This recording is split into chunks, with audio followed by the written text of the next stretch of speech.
Today's Bible reading is from John 5, 1 to 18, the healing at the pool. Sometime later, Jesus went up to Jerusalem for one of the Jewish festivals. Now there is in Jerusalem, near the sheep gate, a pool, which in Aramaic is called Bethesda, and which is surrounded by 5 covered colonnades. Here a great number of disabled people used to lie, the blind, the lame, the paralysed. One who was there had been an invalid for 38 years.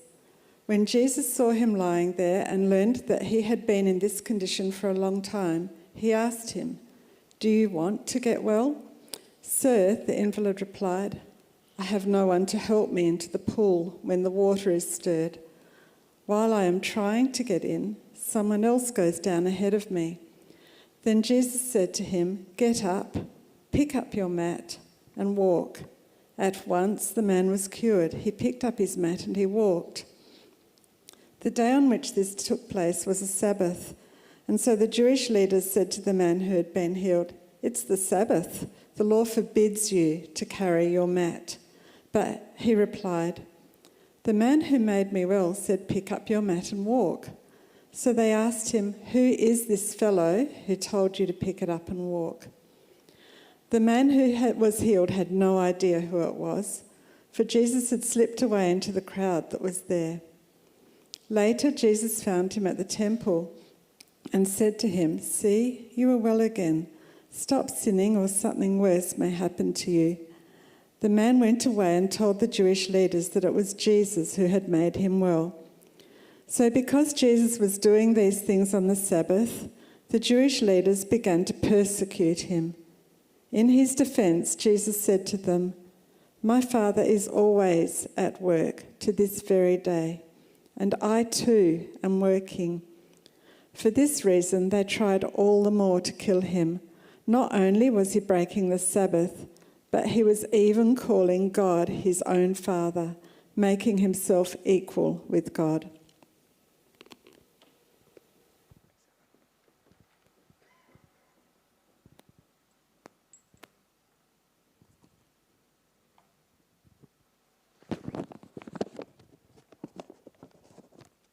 Well, hi, I'm Brian Harris, if you don't know me, Service Pastor at Large here. And maybe you're asking 2 questions as I'm up here. I can kind of anticipate those questions. So what's he doing in shorts today? And why has he got this kind of plaster on his leg? And in case you can't see it, there it is over there. The answer is quite simple. Kind of went for a skin checkup, and the doctor said, well, there are a couple of skin cancers there that need to be cut out. Don't get too alarmed, none of them terribly nasty ones, but the one was right in my shin, and being right in my shin, it was moderately deep, and they had to do a skin graft that went with it. And I don't know if you had a skin graft before, but if it's on your lower leg, apparently it takes just a little bit of time to heal because blood supply is a bit poor. And so the doctor said to me, "Brian, for the first 2 weeks, you've got to primarily have a life that is about the BBC." And I said, "What do you mean the BBC?" And he said, "Bed, bathroom, chair. And when you sit in the chair, you've got to have your leg elevated." And basically, he said to me, "You can't really do very much, you can't walk very much, you can't really do anything for 2 weeks." So that sounded pretty torturous to me. And mercifully, that period of time has passed. But if you were to say to me, were there any consolations during that time? I would say, actually, yes, there were. Because my wonderful wife, Rosemary, who's sitting there, second row from the front and not wanting to be identified, said, in those opening days that if I needed anything, I just need to take this little bell and ring it. I had it next to the bed with me. And so it was great. And that first day I got back, I could ring the bell and she would be there in a moment, cookies and, tea, love, or, do you want your pillows fluffed, or, should I mop your brow, something like that. It was really nice. Now, I had thought that she might do that for the next 2 weeks, but she had work on, unfortunately, and she'd leave me with the bell and say, "So just ring it while I'm at work, and I won't be here and I won't answer it at all," but it was nice to think that it was kind of there. Now, why am I starting in this slightly self-indulgent way, just talking about myself? Well, because we're doing this Encountering Jesus series, and we come to John chapter 5, and in John chapter 5, we read about this man who's been lame for 38 years. And Jesus goes and asks him this really rather bizarre question. He's at a place where miracles are supposed to take place, because once in a while, in Bethesda, this place, the waters would get disrupted for a period of time, and if you were the first one who actually got there, then you were healed. And that was really very nice if you were the first one in. This man had been waiting there for 38 years, and a miracle had never happened to him. And Jesus comes along one Sabbath day, says to him, so would you like to be healed? Do you want to be healed? And you think, seriously, Jesus, that's like such a stupid question. I mean, I know you, Jesus. I know you're extremely bright. I know you're the Messiah and all those things. But that's dumb to the point of insensitivity. I mean, of course I want to be healed. But you think I've spent the last 38 years of my life just waiting here, just waiting to be able to be the first one. But, I actually have a very tidy excuse for why that never happens. Because, unfortunately, as you see, there are lots of other people who are here. And one of them always gets to the water ahead of me. Some of them have people to help them. I don't. I've never got there first. I'm not healed. 38 years later, I'm still waiting, hoping that this miracle might take place, but it ain't happened yet. And Jesus looks at him and says, take up your mat, stand up, walk. And the man is healed. And that's great, but you know that there's one thing that's not going to happen anymore. And that one thing that's not going to happen anymore is that there ain't going to be any more bell ringing. Because, once he's healed, all that kind of, yes, dear, no, dear, 3 bags full, dear, you poor thing, we're so sorry for you, all that suddenly goes away. No more excuses. And so usually when I've looked at this miracle, I've looked at it and tried to understand this question of Jesus. So do you want to get healed? I've used it and thought of it in terms of So actually when Jesus comes to us and heals us, we have to be willing to give up our excuses. We have to recognize that sometimes we take great comfort in our excuses, and that when Jesus generally works a deep work of healing in us, it's goodbye to those excuses. And I think that is a very valid reading of this passage, John chapter 5. But I think that there is another way in which you can read it, and I'm wanting us to explore this today. And that is John chapter 5 as an exploration of what I would call the dance between order and chaos, the dance between order and chaos that you find in the Bible. And it's a dance where if you have an ordered life, Jesus perpetually tips you into chaos. And if you have a chaotic life, Jesus brings order. Because there's supposed to be this creative dance between order and chaos that goes on the whole time. Now you may say, it sounds a bit obscure. I'm not really sure what you're talking about there. Well, actually, the very start of the Bible starts with this dance between order and chaos. If you think about Genesis chapter 1, we're told that the Spirit of God is hovering over the deep. It's hovering over the deep, and there's the sense of this chaotic nothingness that is there. And the first 3 days are about bringing order. So if you recall the miracles that take all the creative acts of God in Genesis chapter 1, what happens first? God separates. What does he separate? He separates the darkness from the light. So initially, there's all this confused realm, light and darkness all together. Day 1, God says, right, bring some order here. Here's dark, there's light. Let's separate the two of them. Day 2, what happens? Well, it's like just all this water. And God says, okay, day 2, we separate the waters from the sky. We now have this orderly sphere. We not only have light separated from darkness, we have water separated from the sky, so they're separate spheres. Day 3, what happens? Well, just this water everywhere. God says, no, that's no good. We need some land that comes in the midst of this. And so from the waters, there's land, and they separate, and there is order all over again. And then you get to day 4, and in day 4, you have an empty sky, and it gets filled with the stars and the moon and the sun and everything else. And then day 5, it brings order there. Day 5, you have the sea that suddenly gets filled with sea animals, and you get order and something in the midst of the sphere that's been created. And then day 6, you get animals created, and then, oh my goodness, so this is all about bringing order from the chaos that had been there, this beautiful ordered world. And then right at the tail end of it, you get this little introduction that God is a God of order who then tips things into chaos. Because what does God do as the very last thing? He makes humans. He makes humans. Now, up until now, everything that God makes has no free will. It's just going to do exactly what it's told. But when God makes humans, They're made with free will. They're made with that, we're told, they're made in the very image of God, that they are like God. And what a risk that actually is. So what happens in that opening chapter is this: there's been chaos, order comes in, and at the end of the order, God says, okay, this is a little bit too stable. Thank you very much. Let's just bring a little bit of chaos here. Let's create humans with free will, and let's see where this experiment actually goes. And the chaos that quickly creates results as humans rebel against God, and you know the ongoing story there. So the Bible begins with the sense of God as the God who dances between order and chaos. Now let's use this frame, and let's look at John chapter 5 and see if we use this frame, how does John chapter 5 look to us? And let's start off first with this man. So here's this man, as I say, there he is. You've got to feel sorry for him. For 38 years, he's been paralyzed, he's been lying there. He actually has a very ordered life. I mean, there are almost no responsibilities.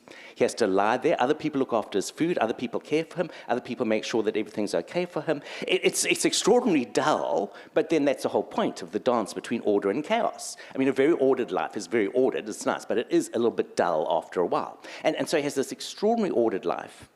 And Jesus comes and says to him, do you want to be made well? Do you actually want to be made well? Do you realize that if I make you well, I will tip your life into chaos for you?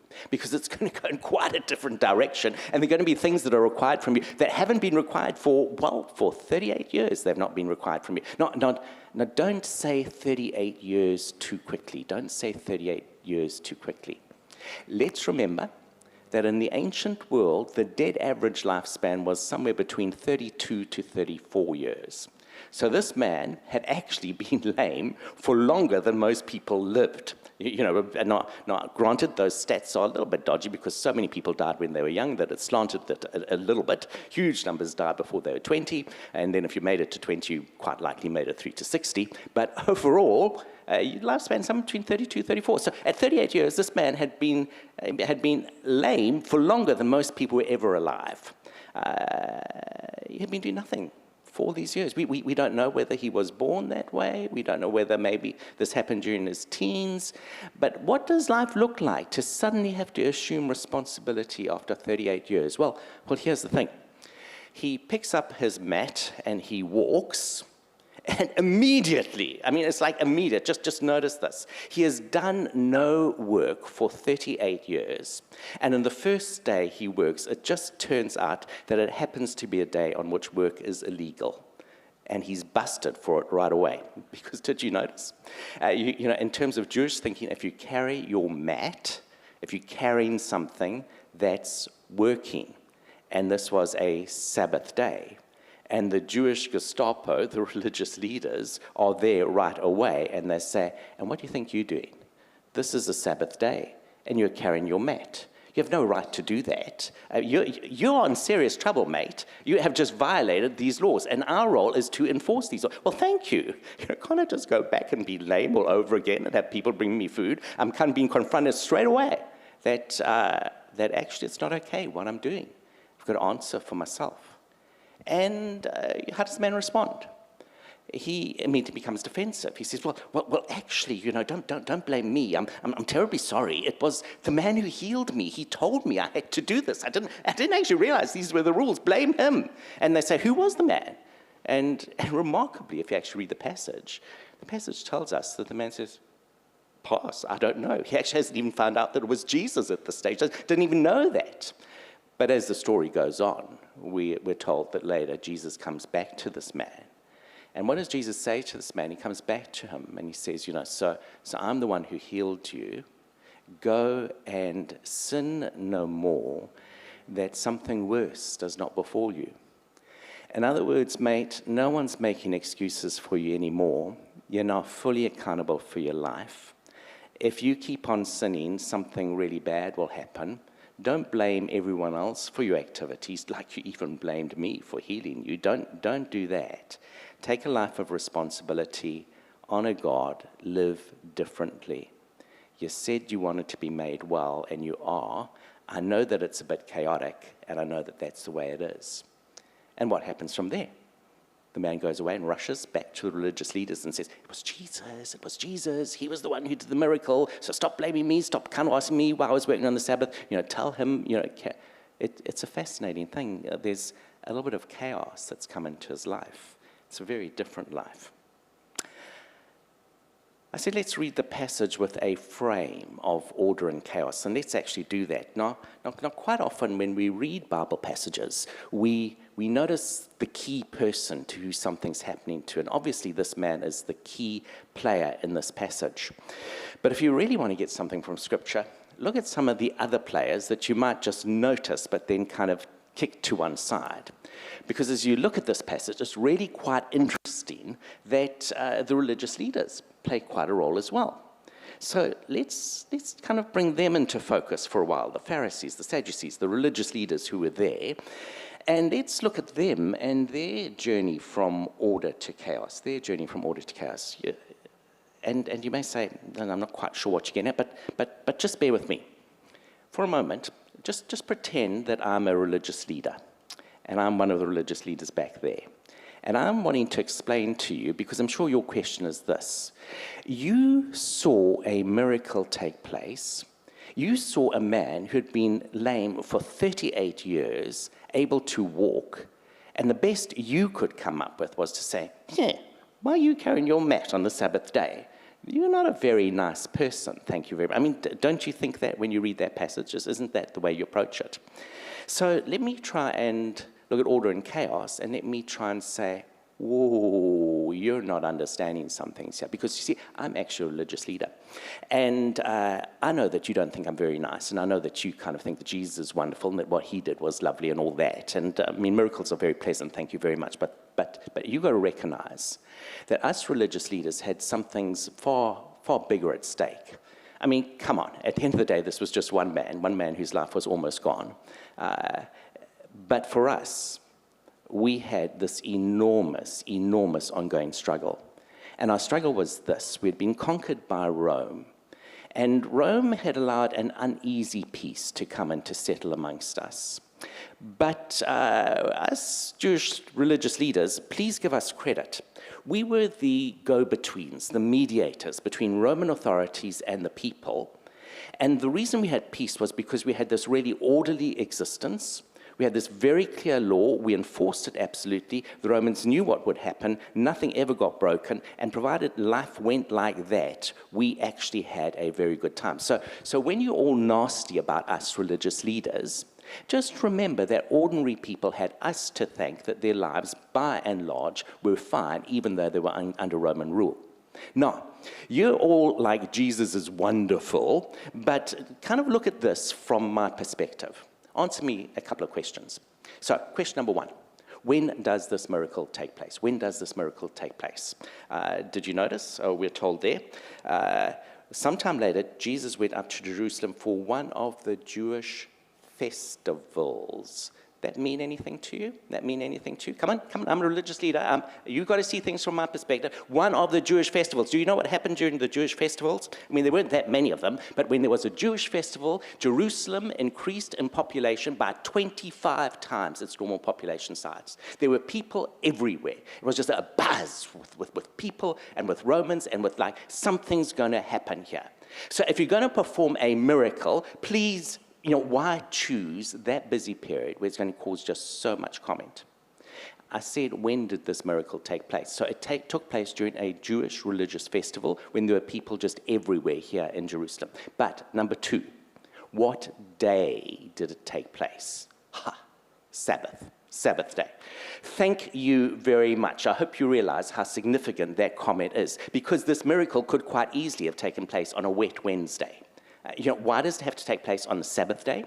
On the Sabbath day, there are all kinds of rules that do not apply on other days of the week. Do not tell me that after 38 years, it would have made one iota of difference to this man if Jesus had performed the miracle then. So this is a maximum publicity, maximum controversial kind of miracle that's taking place. Everyone is there. Everyone is watching. It's on the Sabbath. And what does Jesus tell? Answer me this question. What does Jesus say to the man? He said, well, Jesus told the man to walk, didn't he? Yes, that's correct, told the man to walk. You know what? If he had just told the man to walk, I would have said, high five, wonderful, because, on the Sabbath day, you are allowed to walk. I mean, not allowed to walk very far, but you are allowed to walk. But is that all that Jesus said to the man? What did Jesus actually say to the man? Jesus said what? Take up your mat and walk. Oh my goodness, thank you very much, Jesus. Take up your mat. That is work. Why did the man have to take up his mat? Do you think us Jews are a bunch of thieves? Do you think it was going to be stolen if you just left it there? There was absolutely no need for him to pick up his mat at that point in time. It would have been perfectly safe, and he could have come back the next day to pick it up. In fact, if anyone else had picked it up, I mean, it's not just that they would have committed the crime of theft, they would have been doing work as well. So it was going to be absolutely fine. He didn't need to do the work then. He just didn't. Jesus could have just said, stand up and walk. Fine, no problem, but take up your mat. You see, Jesus, don't say it's just a Jesus meek and mild. She's very provocative. Here it is, and everyone is watching. I mean, this wasn't a wet Wednesday. This was festival time, Sabbath day.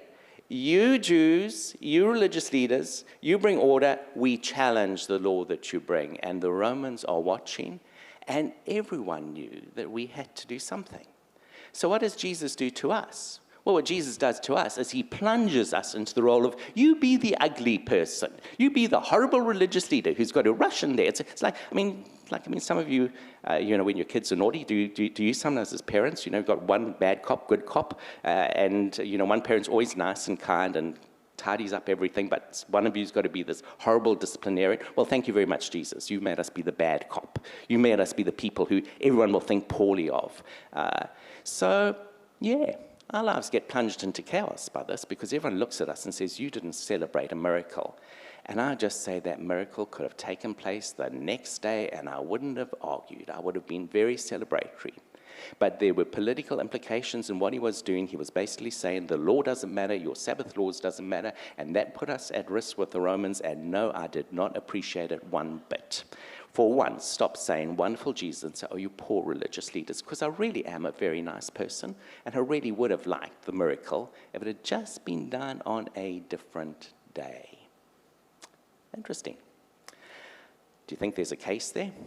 I don't know. How did you feel about the Harry and Meghan interviews? I kind of think it's like that kind of case. Harry and Meghan, how many of you, you don't have to tell me how many of you on Harry and Meghan's side and how many of you are on kind of for the throne, but it does divide a little. There are two sides to every story, aren't there? And there's a side here that I think if you were there, and maybe if you remembered that actually in the year 70 AD, the disorder in Israel suddenly became so great that the Romans came and smashed everything and destroyed the temple, and it's never been rebuilt. Maybe when we remember that, you can understand where they were coming from. They were just afraid of the disorder, the chaos that Jesus was causing. Do you see, into their ordered world, Jesus came and said, even in that order, you're not able to celebrate a miracle if just some little parts of it aren't the way that you want them to be. Think about that. And for the man who had been unwell for 38 years, he had to think about what it meant to live independently. And for the religious leaders, it meant, oh my goodness, we have to think about what genuine love means and what our little status quo means and about whether we're willing to change. Third frame. Did you notice that as we read this passage, we're told, Jesus went up to Jerusalem for one of the Jewish festivals. Here a great number of disabled people used to lie, the blind, the lame, the paralyzed. Here a great number of disabled people used to lie. Now, I've said, notice everyone in the passage. If you're going to read the Bible well, notice everyone in the passage. So don't just notice the man who's healed. Notice the many people who were paralyzed who used to be there. So imagine yourself as one of them, and here's a miracle. But you know what? It's not your miracle, is it? I mean, this man's been there for 38 years. And don't you, as you lie there, think, how very nice for him, and my life seriously sucks. I mean, it just doesn't happen for me, does it? I mean, weren't there other people who'd been there for ages, wanting to be first in the water, and they never got there? Weren't there people for whom, like, it just wasn't going right? How do you cope if you're watching a miracle, but it's someone else's miracle, and you were really watching that, wanting that miracle for yourself? How does that feel? Do you, like, have lots of hope? Or do you feel they're special, but I'm not? Or God isn't really just? Or, I mean, what do you feel at that moment? And don't you sometimes feel like that? I mean, haven't you sometimes prayed for an amazing job and then a good friend got it? Or maybe your own marriage, you've been longing for ages that some of the issues would get sorted out and they're just not, and someone else's marriage flourishes. Or maybe you're really unwell and you pray for healing and it doesn't happen for you, and then you hear that it's happened for someone else. Where does that actually leave you? It tips you into a little bit of chaos, doesn't it? I mean, there's the order of no miracles happen, but then there's the chaos of actually miracles do happen and God does do things, but it didn't happen for me. It struck me very forcefully in the first year, or very early on when I was pastoring my first church back in Stellenbosch. We used to, in the nighttime service, we used to have an informal sharing time. And it was lovely and it was very warm. We had lots of students from the university, Stellenbosch University town. They'd come along there and we'd have like a bit of singing and a bit of people would share what's going on in their lives and a bit of teaching. And one nighttime service, Justine, who was a regular there, came in and we were just opening up our sharing time. Anyone would share what God's been doing in their life. And she jumps up immediately and says she's come to the service a bit late, but the moment sharing time begins, she jumps up and she says, I just want to thank God because my mother's just had this amazing, amazing miracle happen to her. She was in an accident today. She was just driving along, and when she was driving along, there was this truck, and they had like all these poles in the back of it. And one of these poles just shot off the back. Don't know how it happened, but it did. Pole just shot off, and it just smashed through a windscreen. And her car went completely out of control, just skidded everywhere, and suddenly came to a halt. And when she got out, she actually saw that she wasn't in control of it. It was completely out of control, but she saw where she had stopped and was literally, a matter of inches from a steep cliff. If it had gone off, she would have been killed. And she looked through the tire tracks and where the car had spun out of control, and there was a major power pole there that she had missed by a matter of inches.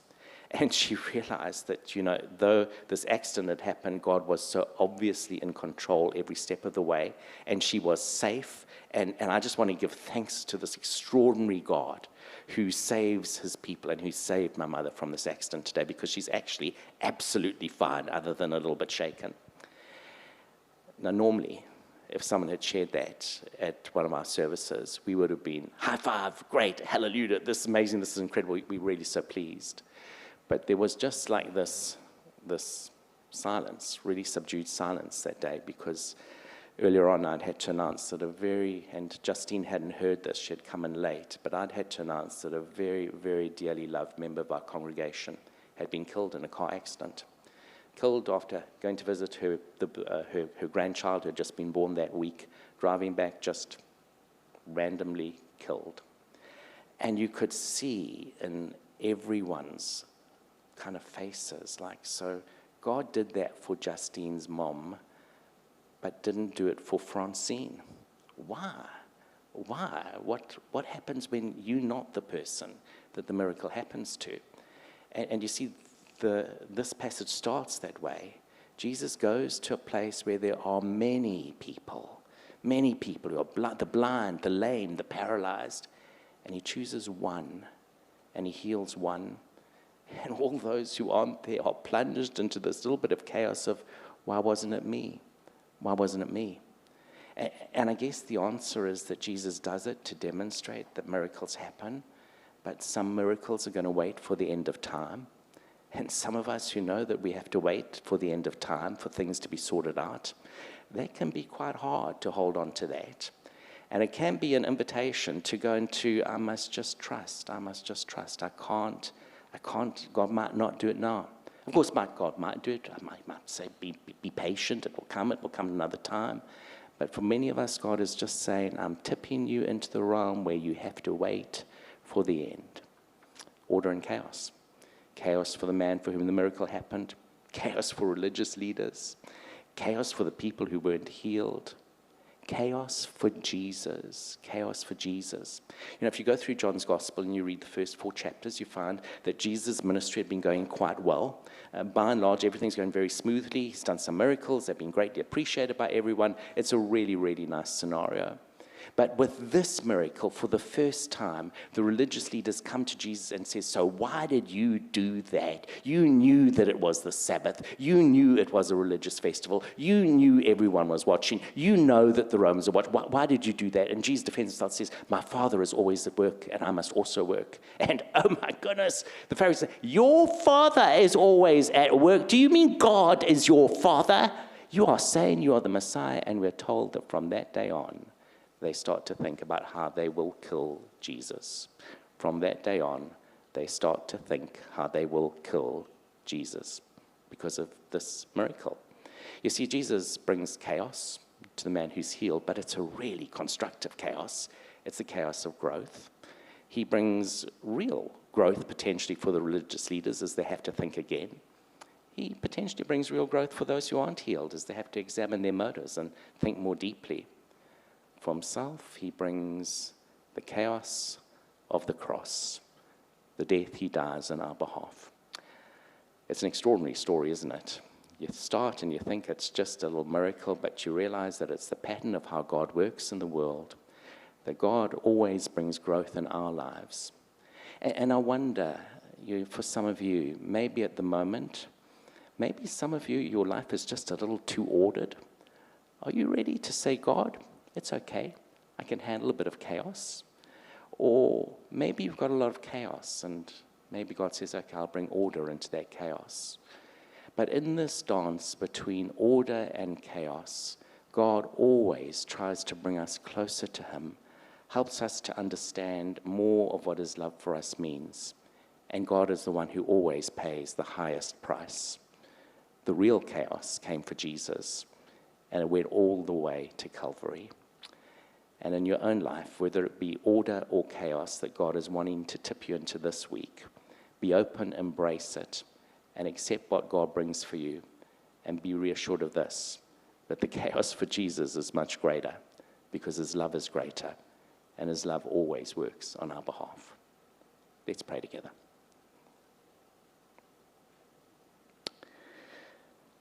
Lord, forgive us our excuses, the time when we are not well, and yet we, in some ways, actually are quite happy about that, and we live very ordered and complacent lives. Thank you that you tip us out of order into chaos, and that you invite us to grow. Lord, some of us feel that our lives are chaos at the moment, and we long for new order. Thank you that you bring that. Thank you that for those of us who are complacent, there is also order that goes to chaos. Help us to respond to it. Thank you for your love for us. Amen.